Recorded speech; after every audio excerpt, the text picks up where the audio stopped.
Question for you. How many people here would say they can draw? Well, I think we've got about 1 or 2% of the hands going up. And it's interesting, isn't it? It's a little bit like people think of spelling or singing.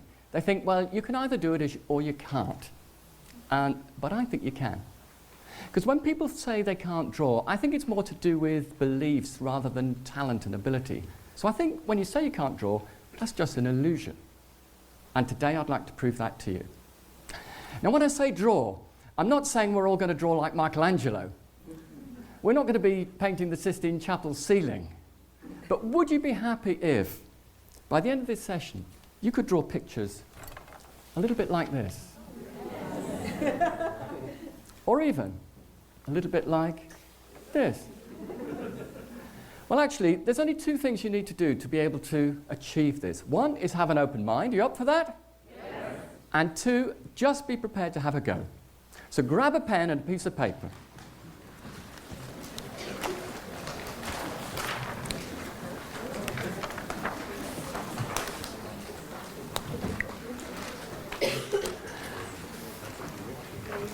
Okay, so here's how it's going to work. I'll show you the first cartoon we're going to do, so just watch to begin with. Here we go. Just watching.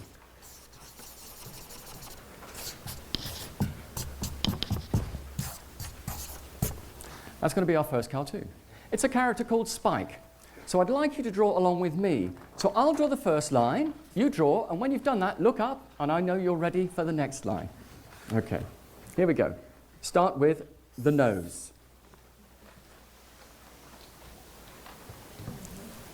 Now, the eyes, they're like 66s or speech marks. That's it. Next, the mouth. Nice big smile. Now, over here, the ear. Next, some spiky hair. Next, put the pen to the left of the mouth. Little line like that. Pen under the ear. Drop a line like that. Pen to the left of the neck. Top of the t-shirt. Line to the left. Line to the right. Just hold your drawings up and show everyone. How are we all doing? Okay.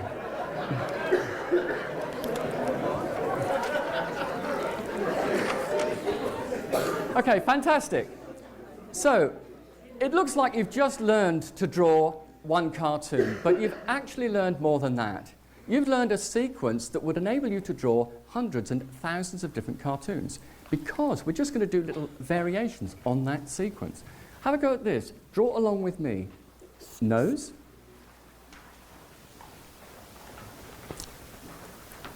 Eyes.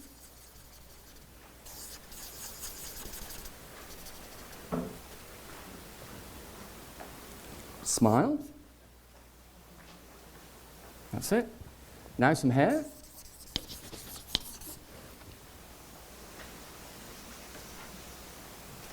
Pen to the left of the mouth.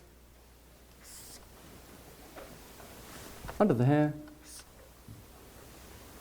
A little V shape for the top. Line to the left. Line to the right. So we've got another character. Let's call her Thelma. So we've got Spike and Thelma. Let's try another one. Here we go.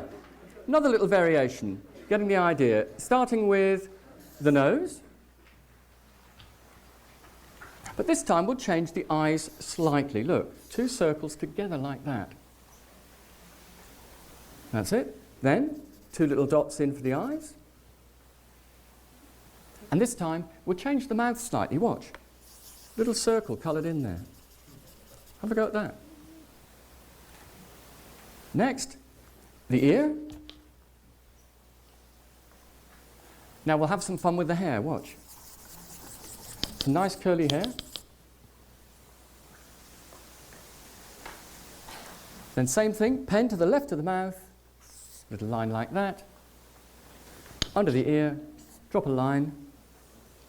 top of the t-shirt, line to the left, line to the right. I think we'll call him Jeff. We'll do one more. One more go. Here we go. You're getting the idea. So we'll start with a nose again. Notice we're doing little variations. Now we'll change the eyes so we've got them apart, and we'll put some little dots in like that. Next, the mouth's slightly different. Let's put a little V shape like that. Triangle. And a little line across, and we'll just colour this little bit in. Now watch this bit carefully. Some hair. Watch.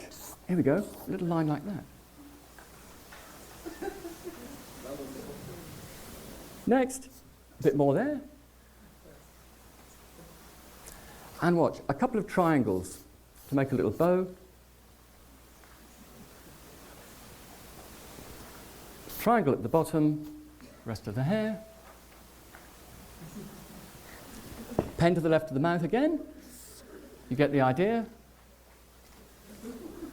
Drop a line for the neck. Another V shape. Line to the left, line to the right. There we go. Let's call her Pam. So you've done 4 cartoons. You can have a little rest now. Take a rest. You're getting the idea. All we're doing is little variations. We could go on. I'll just demonstrate a couple to you. We could go on all day, couldn't we? You could do someone looking unhappy, a bit like that. Or you could experiment with perhaps someone who's, just draw a straight line. Someone looking a bit fed up, or perhaps you could do anything you like, really. Just try things out. Look at this. Little squiggle. There we are. So all sorts of things we can do. Actually, one more I'll let you do. One more idea. This is a great little technique. Have a go at this. People with glasses on. Just draw a nose a bit like spikes. Next, draw some frames, so 2 circles like that with a little bit in between. Now, just put some dots inside for the eyes like that. Next, the ear, so it's a little bit like we did before, but this time we'll join up the frames. That's it. Watch this bit.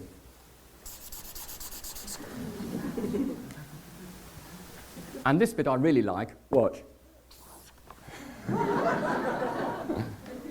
And then, a little bit there, pencil under the moustache, line down, top of the shirt, left and right. So there we have it. We could carry on, couldn't we? Hopefully we've done enough to convince you that, in fact, we can all draw. And not just people here. I've worked with, I'm going to give you 3 examples of other people who've learned to draw, and it actually surprised them too. And I'm going to save what I think is my favourite, most surprising example until last. The first example is I've worked a lot with children and students in schools. And actually the little ones, they just draw fine, but when they get to about 15 or 16, most of them think they can't draw. But I've worked with them. I worked this week in a school where I was coaching them on using pictures for memory. And a girl was trying to remember what red blood cells do. And she drew this little picture of a red blood cell carrying a handbag with O2 on it to remind her that the red blood cells carry oxygen to all parts of the body. That was a great one. The other people I've worked with is many adults in all walks of life, and particularly in business, and they often will want to make presentations memorable. So again, a quick cartoon or a sketch could be really good for that. And again, most people think they can't draw, but take this example. A couple of wavy lines. Little boat. Could be a metaphor to represent we're all in this together. So that, if that was just drawn in a presentation, would really stay in the memory, wouldn't it? Yeah. But the third example is, you shouldn't have favourites really, should you? This is my favourite. Have you ever been at a party when someone asks you what you do? I get a bit sceptical when people ask me that. And this lady said to me, I said, I do a bit of training and I teach people to draw. And she said, would you come along and do some for our group?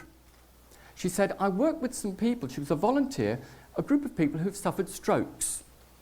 So I said, well, I'm sure I could, spare some time for that. So I said I would, and I booked a time in. Have you ever done that? And you get nearer the time and you think, what have I let myself in for here?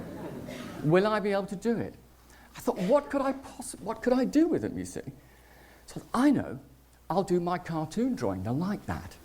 But then as I got nearer the time, I got more and more apprehensive, because then I was thinking, well, I've worked with children, I've worked with all sorts of adults. I've never worked with a group like this. And it turns out it was all part of a charity called Talk. And this Talk charity is a wonderful charity that helps people who've suffered strokes but have a particular condition known as aphasia. You might have heard of aphasia, sometimes called dysphasia. And the key thing is, it affects their ability to communicate. So, for example, they might have trouble reading, writing, speaking, or understanding. And it can be quite an isolating condition. It can be very, very frustrating and can lead to a loss of confidence. Anyway, so I prepared all this stuff, went to do this session for a couple of hours, tea break in the middle, and I got more apprehensive. But actually, I needn't have worried, because I'm going to show you now the work that they did. And it was one of the best things I've ever done. I'm going to show you the first slide. And I taught them Spike, just like I did for you. And I want you to see the reaction on their faces when they did this.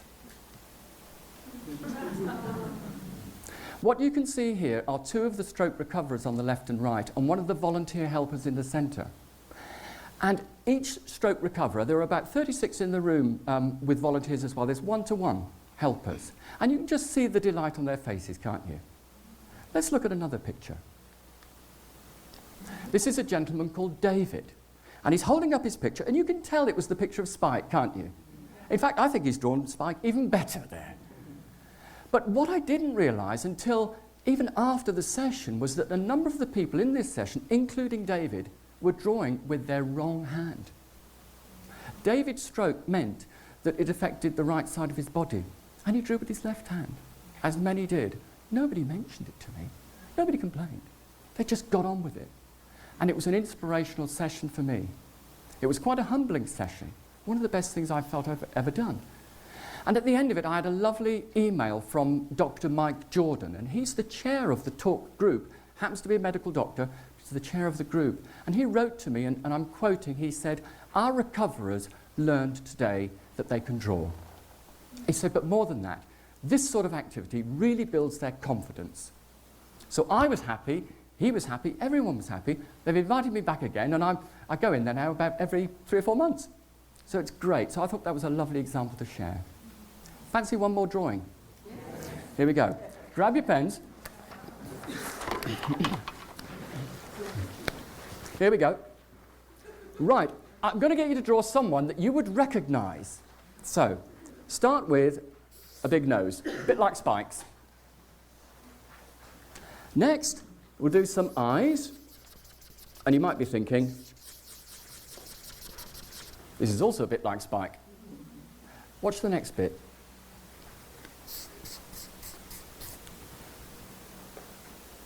You're getting warm? There you go. Little line down there. Down here. Little V shape. Line to the left, line to the right. Then you've got Albert Einstein. So, you've got the pens with you. You've proved that you can. You've proved that you can draw. You're very welcome to take the pens with you and have a practice at home, even show somebody else. But actually, I'd like to leave you with a final thought. When you walked in here today, many of you didn't believe you could draw. And, I've got a question for you about that. How many other beliefs and limiting thoughts do we all carry around with us every day? Beliefs that we could perhaps potentially challenge and think differently about.